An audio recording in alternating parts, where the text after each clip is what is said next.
नमस्कार मित्रांनो, मी शंकर नरहरी देशमुख, निर्णीता सागर या माझ्या यूट्यूब चॅनलमध्ये तुमचं हार्दिक हार्दिक स्वागत. शेतकरी मित्रांनो, मोहोर तर आता आलेला आहे आणि आजचा विषय आहे मधमाशी. शेतकरी मित्रांनो, मधमाशीची गरज काय आहे, मधमाशी येण्यासाठी आपण काय करावं लागेल, त्याच्यासाठी आजचा व्हिडिओ आहे. तर शेतकरी मित्रांनो,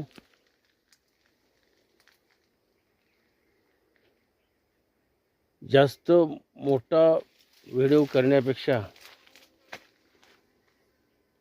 थोडक्यात मी सांगणार आहे आणि हा व्हिडिओ नक्कीच तुम्ही पहा शेवटपर्यंत, कारण मधमाशीचं महत्त्व फळझाडामध्ये परागीभवनासाठी खूप महत्त्वाचं असतं. तर शेतकरी मित्रांनो, आता मोहोर फुलत आहे. बघा, तुम्हाला दाखवतो मी. असा मोहोर फुलं आलेली आहेत आणि ह्याच्यामध्ये माशी फिरली पाहिजे. तर त्याच्यासाठी काय करायचं आहे, एका प्लास्टिकच्या टोपल्यामध्ये पाणी भरून घ्यायचं आणि त्याच्यात दगड ठेवायचे.